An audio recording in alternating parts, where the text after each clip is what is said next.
Hello and welcome to another episode of the BSLM Podcast. And today we're going to be talking about pregnancy. So pregnancy is quite a big topic. So really we're going to be focusing on three main areas, and that's exercise in pregnancy, mental health and well-being, and sleep. And as someone who's recently gone through the journey of pregnancy myself, having just given birth to a baby boy, I can definitely vouch and say that pregnancy is a time of great change, physical change and emotional change as well. And I'm joined by a very special guest today who is on that pregnancy journey at the moment. She's 35 weeks pregnant, and that's Dr. Julie Gray. Julie, thank you for joining us today. You're most welcome. Nice to be here. And congratulations. I was just about to say the same to you. Congratulations for you. Thank you. So you're 35 weeks pregnant now? I am indeed, yes. Yeah, it's getting close. So, and are you well into the swing of maternity leave? I just started this week. Well, actually, I officially start on Monday, but I had some holidays to take. So yeah, I just started this week. So starting to nest as much as I can with a toddler running around the house in lockdown, but it's going okay so far. So. And normally when you're not on maternity leave, you are of course a GP and one of our fellow regional directors for the BSLM, and you're based in Aberdeen. That's correct, yeah. So I work in quite a big, busy city centre practice in Aberdeen. I've been a partner there for about 8-9 years now. Since having a little boy, I do 6 sessions a week and then some out of hours. And yeah, I've had a special interest in lifestyle medicine. So found myself in that role up in the northeast of Scotland. So. And I feel like if there's anyone who practices what they preach, it's you, because you're normally very, very physically active, aren't you? And you've come from a very sporty background. Tell us more about that. So I've always been into sports. Historically, my main sport was swimming. And then throughout my teens and then university years, I guess, dabbled a bit in gym work and things like that. But I think my main interest laterally has been triathlon. That's really just come about in the last probably 2 to 3 years, inspired by my husband who got into it about 4 years ago. And I was getting dragged around the world, actually, watching him do lots of events, helping him with his training, and that I sometimes had to drop him off, pick him up if his bike broke. And after a while, I thought, you know what, I'm going to give this a bash as well. So I gave it a shot. I had a lot of personal reasons for doing it, as well as I had a few difficult things that happened, a few tragedies in life, and I was trying to find an outlet for that sort of energy and a coping strategy. And for me, it was channeling that energy into endurance sports, and it's just I've absolutely fallen in love with it. So I've been competing now for a couple of years, and in the last year I've completed 2 half Ironman, which I don't know if people know what they are, but they're pretty big events. So and absolutely love it, but it's been parked for now because of baby number 2 on the way. So, and tell us a bit about the Ironman, for anyone listening that doesn't know what it is. Yeah, so an Ironman, a half distance Ironman consists of, it's a triathlon, so it's still a swim, bike and run. The swim component is about 1.2 kilometres, and most of the events are open water, so it's out in the sea. The cycling component is 90 kilometres. When you come out the water, you have to strip off your wetsuit, get on the bike and do however long it takes you to complete that. And then once you finish the cycle, you then have to run a half marathon. So yeah. That so sounds that's full on. Yes. I've not had the guts to do a full distance yet, hopefully one day, but my husband does. So, and I've seen the pain he's gone through for that. So I haven't quite mustered up the courage for a full distance yet. So, but I've done half ones and really enjoyed it. So, and I'm guessing you've had to wind things down. And I guess that's a good place to start, really, with, you know, is it safe to continue exercising in pregnancy for women who are already quite physically active as you are? Absolutely. And I think that's one of the important things for people to know, is that you don't have to stop everything abruptly. You can keep going, and there's so much evidence to show that that is beneficial for both the mother and for the baby. from so many different aspects, not just your physical health. It helps minimize complications of pregnancy, and it's also great for your mental health during the pregnancy as well. So it's if you're already doing it, the answer is yes, but you do have to make some modifications for sure. Things that you would have to modify would be from a safety aspect. So, for example, I would have previously done a lot of road biking. And I made the decision once I found I was pregnant that I wasn't going to go back out on the road. And that's just a safety aspect. But there are adaptations you can make, like train in your garage, if you've got turbo trainer, things like that. And the second thing is to, I guess, have a bit of acceptance that, especially if you're into endurance sports, you quite like numbers, you quite like charting things, you quite like monitoring things, just accepting that that's going to change. Your fitness is going to change. Your physiology is changing. Your joints and your ligaments are getting more lax. So you might find that things get a bit more uncomfortable. So still keep going, but listen to your body, pull it back a little bit, and just try and keep as active as you can. So I think that's a really important message, isn't it? Listen to your body. And absolutely. I guess life gets really busy and we forget to do this in general, whether we're pregnant or not, but especially in pregnancy, it's really important to listen to your body. And if something doesn't feel right physically, or it's affecting your breathing, or you just don't feel comfortable, then to ease off, most definitely. Absolutely. And is there anything during pregnancy, so we're talking about women who are already physically fit, that they should definitely avoid doing?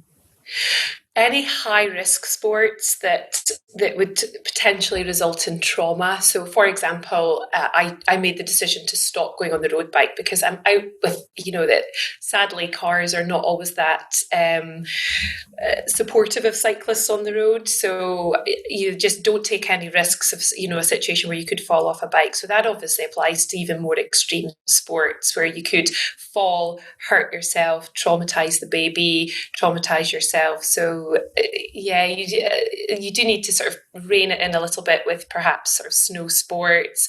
We know also as well from a physiological point of view, things like scuba diving, that can pose a bit of a risk from, your cardiovascular system. So any high risk sports, you do need to rein it in, tailor it, adapt it, certainly from a safety point of view. But most strength conditioning and moderate intensity kind of cardiovascular exercises are safe to continue. And if a pregnant lady is hoping to start to become physically active during her pregnancy, so perhaps she's feeling more motivated than ever, it's a time for change, it's an extra reason to try and get healthy, is growing a baby inside you. What's the advice there for somebody starting exercise for the first time during their pregnancy? I think one of the first things that I would recommend for ladies who are completely starting from scratch is either do a bit of background reading or get some advice if you don't know where to start. But I would also reassure them that it's very, very safe, and there's lots of evidence to support that it's one of the best times to actually start and initiate getting into exercise. You really need to start off slowly, as you would with any kind of new physical activity. Start off slowly and build it up. So have realistic expectations that first day that you participate in it, you may not be able to go for very long, or you may feel like you haven't achieved much, but that little bit is just the first rung of the ladder, and then you can build on it and build on it and build on it. So probably just starting off with something maybe 2 to 3 times a week for perhaps 20, 30 minutes, and enough to just get that heart rate up a little bit. And that's what we're often referring to when we're talking about moderate intensity. It's about still being able to hold a conversation, but getting that heart beating faster. And one of the things I often tell people is to actually think about the talk test, or the song test, it's sometimes referring to, where your heart is maybe beating enough and your breathing is heavy enough that you can still maintain a conversation, but you might not be able to belt out one of your favorite tunes without a few interruptions. So that's often a good indication that you're working a bit harder than what you would be at rest. And of course, as your pregnancy progresses and the bump becomes bigger and, everything changes in the body, you might find that something at the beginning of your pregnancy that didn't get you out of breath then really does begin to make you out of breath. So, you spoke there about building up exercise gradually, and it can just be 10 minutes here and there. Even just carrying heavy shopping bags. I know for me, towards the end of my pregnancy, that would get me really short of breath, or pottering around in the garden, or just walking down the street, even something before I wouldn't have even thought twice about at that time for me would get me short of breath. And, so I think that's an important message as well to get across. Absolutely. And again, that goes back to listening to your body and knowing your limitations. And listening to your body doesn't always have to be a negative thing and think, oh, I have to stop, because pregnancy is a wonderful time to become really tuned into your body, tuned into that baby that's growing inside you. So just having a bit of respect for it, and just being realistic with your expectations, again, with, regards to when you experience these symptoms. It's not you failing, it's not you being unfit. It is that wonderful baby you're growing inside you is just taking a lot out of you that particular day. So, yeah.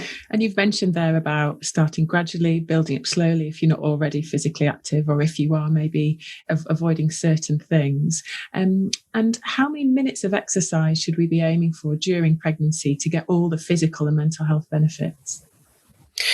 There's a lot of different evidence out there, and there will be a lot of different pieces of advice you find. But in general, for good health for anybody, and this applies for pregnancy and non-pregnant, what we want to be aiming to do is about 2.5 hours a week of moderate intensity exercise to try and get that heart beating, get that, things working a bit harder in our body. That's generally a good amount to aim for. So that's exercising. If you want to divide it up, maybe 5 times a week at just half an hour a day. But if that doesn't work with your routine, you can maybe do it less frequently for longer periods, again, once you've managed to get that stamina up a wee bit. And let's talk specifically about some of the benefits. So I know that mental health is one of those. We know that exercise outside of pregnancy can be great at improving our mood, boosting our mood. Does the same apply during pregnancy? Definitely. It still has the same benefits in that the kind of hormones and endorphins that it releases has a positive effect on your mental health. And that also helps with things like, doing exercise will help with things like your ability to sleep better. Also, we know from regular exercise that has a kind of chain reaction on your appetite and your desire for certain foods. So you're going to then be more inclined to eat healthier when you incorporate exercise into your day-to-day kind of journey throughout your pregnancy. So it encompasses all these things for sure. And generally people feel good about themselves after doing it. They feel they have achieved something and they perhaps enjoy it. And it can be used as an opportunity as well to get that time out from everything else that's going on. Most women are still working through their pregnancies, can be quite stressed, have other things going on. So that just few minutes, half an hour here or there, it just gives you that time to distract yourself, engage in something else, and feel much better when you finish it. You very, very rarely hear anybody say that they regretted doing any exercise session. They all feel good afterwards. And I think the topic of mental health during pregnancy, it's a funny one because actually it's the time where there's often that pressure to feel really happy, about being pregnant. But often, especially in the first trimester, it can be really difficult. So first of all, you're meant to keep it a secret. You're not allowed to share it with anyone, which can be really difficult. And then there's the morning sickness. Mm-hmm. So you've got to keep that to yourself and manage that quietly whilst carrying on with your job or looking after, other children that you might have. And everything changes, doesn't it? Your hormones are changing, your body's physically starting to change. And I think it can be a really difficult time. And it can be a time of vulnerability, I would say, from a mental health point of view. I would completely agree with that, especially due to the fact that there is just a culture to not tell anybody about it. So you can feel quite isolated, and many people have a partner that's going through that journey with them, but they often know even less. They don't know how to comfort you. They're not experiencing what you're going through. So it can be quite terrifying from that point of view. And for all the reasons that you've mentioned, you can feel absolutely ghastly with morning sickness. Your sleep can be disrupted, but yet you've got to soldier on and try and act as everything were completely normal. And then you've got the anxiety of, especially if it's a first-time pregnancy, of, is it going to be okay? I mean, there's so many women have had bad experiences. I'm one of those myself, where I've, had miscarriages and things, and subsequent pregnancies then became quite overwhelming in the first trimester, because it was that what if. And there's also so many different rules of what you should and you shouldn't do, and how am I going to get through that night out and pretend that I'm drinking and people don't second guess it. So yeah, there's so many emotions, and then you're contending with the hormones as well, and boy, they're hard sometimes. So you cannot roller coaster, isn't it? It is indeed, yes. Yeah, so. And also, it's not just about being emotional and being hormonal. Depression can occur during pregnancy. Antenatal depression affects 1 in 10 women during pregnancy, and I was one of those women. And I found that exercise really helped me. But what else can women turn to during that time to help support their mental well-being?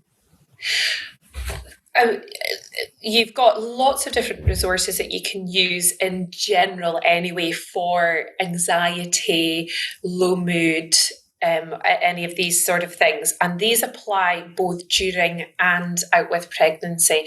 But if you do feel that it is perhaps very much orientated around your pregnancy, and a lot of your perhaps your mood, your anxieties and your fears are very, very much focused on that, then getting in touch with people like your midwife would be one of the most important first point of calls to make. We know that we can make a booking visit quite early on with them. They generally encourage that about 8 to 10 weeks, but if you were really struggling, they will engage with you earlier. So using your midwife or your GP and just telling them how you feel, because although you can't shout it from the rooftops that you're pregnant, you can engage with these health professionals who know what you're going through to a point that they have a knowledge about it.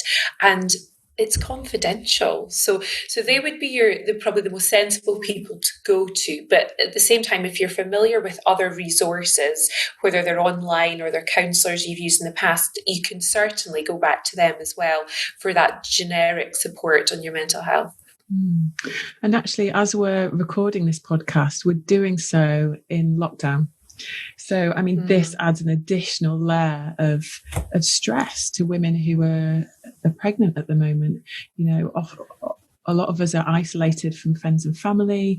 We don't have the same support mechanisms and coping mechanisms of being able to be sociable and be around friends and family. So have you got any advice for women like yourself who are pregnant during these unprecedented times and during this really difficult, challenging time that we're all facing?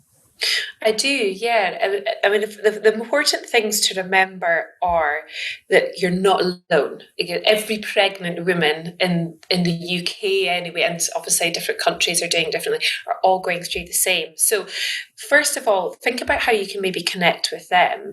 Now, I always am a bit hesitant and I'm cautious about promoting using social media platforms to a point, but there are some good resources out there. There are some good, say, Facebook groups. So use these with caution to connect with other people. Perhaps use that to maybe connect with other people locally. Other things to remember are, whilst one of the anxiety-provoking things for ladies is that the antenatal care is, some feel it's being withdrawn slightly. It isn't. It just is that perhaps some of the appointments are now being done more remotely via telephone call. Perhaps a risk assessment has been done, and someone who was meant to get several scans have had those reduced slightly. So you can feel a bit neglected in that sense, but to remember that your midwife is still there. They're still on the end of a phone, and you may not be able to always have that face-to-face consultation with your midwife, your GP, but they are still there for you. So contact them if you're still struggling, because many of them are set up to talk to each other through videos, through telephones. Some areas are still running antenatal classes, again, through videos. So use those resources as well. And then other things, again, are just, one really good resource just now is the NHS Inform website. If you actually go onto that website, there are so many links to different, self-help programs, access to online CBT, which is cognitive behavioral therapy for anyone who's not familiar with it. And there are so many different resources, and you can pick one that's tailored to what difficulties you're going through. And then also use technology. I guess we're all, it's quite daunting for many people, but a lot of people are getting the hang of it now of, FaceTime, Zoom calls, and my 95-year-old granny's doing it now. It's great. So that is impressive. Yeah, absolutely. So use all these things to still stay in touch with the rest of the world. You don't have to lock yourself away in your four walls. And we might not be able to get in our cars and drive to see people, but we can still communicate with people, and you can still confide and tell them how you're feeling when through these different mediums. So. Staying connected, more important now than ever. Absolutely. And also thinking about beyond pregnancy, once baby arrives, you're going to want and need that support. And I started my antenatal classes outside of lockdown, and we now have a WhatsApp group with the other parents, and that's a really great source of support. And we have regular Zoom calls, and I think it's important to put the things in place now that you'll need to support you once baby arrives as well. So thinking slightly ahead as well. Definitely. One thing I always recall was having a WhatsApp group with my antenatal group from when I had my little boy. And that was fantastic when you were up feeding at 3 a.m, because if you text somebody, guarantee there was someone else sitting there. Yeah. And it just makes you feel that little bit better going, oh, I'm not the only one sitting up in the middle of the night feeling desperate for sleep. So it's just that solidarity of knowing that you're not on your own and other people are going through what you're going through. Absolutely. Now, I think it's really important that we move on to talk about sleep, because that's a biggie. I mean, it's a biggie anyway in health in general, isn't it? Insomnia and sleeping problems, but pregnancy, it's next level. I know that towards the end of my pregnancy, you're 35 weeks, from around 35 weeks, I was waking every 1 to 2 hours by the time, baby arrived. It can be really, really tough. Why is sleep affected so much during pregnancy? So I always like to think of it as 3 different areas that have an impact on your sleep during pregnancy. So we've got the psychological side of thing, which is just similar to what we've been speaking about, anxiety, adjusting to, what your body's going through, and what will happen, the fear of, I'm going to become a parent. But you've also got the hormonal side of things, which has a really big impact on your body. And then there's the physical discomfort, and that changes throughout each trimester for sure. The physical side of things, you've got perhaps say breast tenderness and things like that in the first trimester. And, I certainly am a front sleeper, and that became a pain in the neck because I couldn't lie on my front. So, and then as the pregnancy progresses, you've got the bump, and trying to roll over in bed is uncomfortable. You get a lot of ligament and muscle laxity, so you can get pelvic and back pain, and then you can also get a lot of fluid retention caused by the higher levels of estrogen in your body. So that causes a bit of restless legs. Some ladies get carpal tunnel syndrome. Some people get really itchy. So there's those aspects as well. And then the last one that I mentioned was the hormonal side of things. And we know that just some of the hormones that are produced just have an effect on the normal sleep cycle. And that's not something that you can control, actually. It also, the hormones in your body relax the smooth muscle. So as a consequence, we need to pee lots. So that can often disrupt people. Some people can be up several times a night because of it. And then it can even be some smaller aspects where, again, it's the fluid retention. Some ladies have problem breathing through their nose through the night. And one other hormonal bit, which I've always found with both my pregnancies and interestingly found other ladies get, is the hormones seem to cause an irritation towards your partner when you're sleeping in bed with them. And I don't really know why that comes about. I'm not sure they mention that in the medical textbooks, do they? They don't. But when you speak to a lot of ladies, they find that their partner's breathing or something like that gets quite irritating. So there's so many different levels, from the absolute discomfort to just the effect that the hormones are having on you. So what can be done practically to overcome some of these? And some of them can't be overcome, and it's a case of hanging on in there. But is there anything practical that can be done? Yeah, there's lots of things that you can do if you kind of preempt some of these things. And one of the biggest bits of advice that I would advise from a physical point of view is invest in a really good pillow. These don't have to be expensive. They can be bought quite cheaply. And if you can't afford to do that, then, even maybe just get a couple of pillows and sew yourself a big pillowcase. So you've got a nice long pillow that you can use to wrap around your bump, support your back, or in between your legs during sleep. So that's one of the big things that I would recommend from a physical point of view. But there are so many other things that you can think about sleep that apply to anybody, and as well as pregnancy. Get into a routine. That's the most important thing. Yes, your life is changing and it's overwhelming, but keep a routine. Go to your bed at a similar time every night. Set an alarm to force yourself to get up at the same time, so your body clock still follows that rhythm, and just try and fight the kind of changes to your sleep cycle. Keep physically active. That'll tire you out. Be mindful of what you're eating and drinking as well. So again, if you're well hydrated, we know that helps sleep. Avoid heavy meals right before bed. That's something that all people should do for a good sleep, but particularly in pregnancy, when you might be more likely to have reflux or more discomfort in your stomach because of less room. So be mindful of that sort of thing. Have breakfast in the mornings. Not only is that a good habit to have for various different reasons, but again, our bodies are tuned into that, and we naturally start to wake ourselves up shortly before the timing of us normally eating. And then it goes without saying, avoid things like caffeine and alcohol, which most pregnant ladies do anyway. And then again, attend to your mental health. Try and find a way to wind down.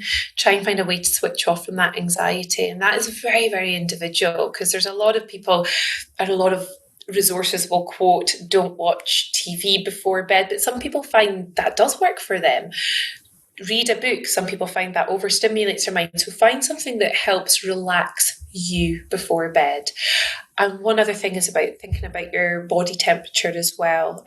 So having things like warm baths, warm drinks, caffeine-free, obviously, that can help, because it cools it warms up your peripheries, but cools down your body core, which we know is really, really important for good quality restorative sleep. So they're just a few. I could probably go on and on, but those are fabulous. Yeah, they're just a few really tips useful that I give people in general for sleep. So thank you for sharing those. I think that's the biggest thing, isn't it? Just knowing that there's practical things that you can do during your different stages of pregnancy to get you through, because each of the different trimesters you're faced with new and different changes. And it's just nice to know that you've got a toolbox of things to fall back on to help get you through and help support you during those times. Yeah, absolutely. Is there anything else that you'd like to share if anyone's listening in who might be pregnant, specific to lockdown and mental well-being before that we finish? Again, it's just about remembering that you're not alone. I know it's a scary time, and we don't know today when lockdown is going to lift. but it's not going to go on forever. I know a lot of ladies are feeling a little bit cheated just now because they may be losing their nesting time. I can completely relate to that because I should be on maternity leave while my little boy's in nursery, but he is here all the time. Love him to bits, but I'm not getting that 5 hours a day of Netflix that I planned to do.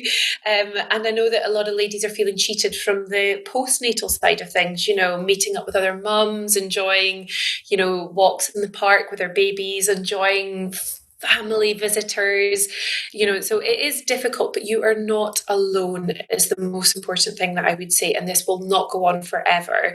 And this child that we're bringing into the world, yes, these few weeks that that we're experiencing lockdown that is sort of overshadowing what you're going through, this child is hopefully for life, and we've got many fun years to come beyond COVID, and hopefully it will be something of the past, and it'll be something that we'll be able to tell our children about when they're of an age that you can tell them stories and remind them of the difficulties that you go through. And I'm hoping that a lot of people will take a lot of appreciation lessons from the experience that we're going through just now, and perhaps moving forward in life there'll be things that we don't take for granted, and it might actually help nurture the lives of our children in the future. So I guess just trying to think of the positive spin on it the best that you can.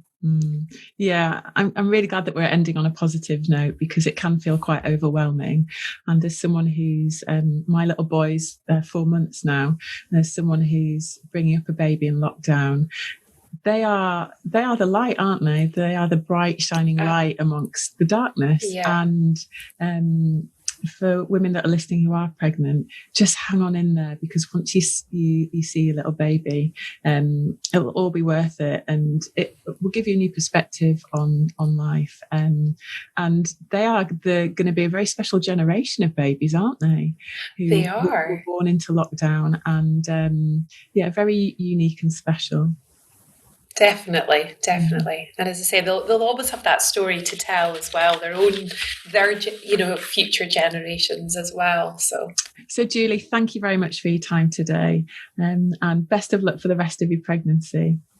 Thank you very much, and I hope you have lots of wonderful cuddles with that wee boy of yours, and that he'll get out to play soon. I look forward to seeing you on the other side. Definitely. All right, take care then.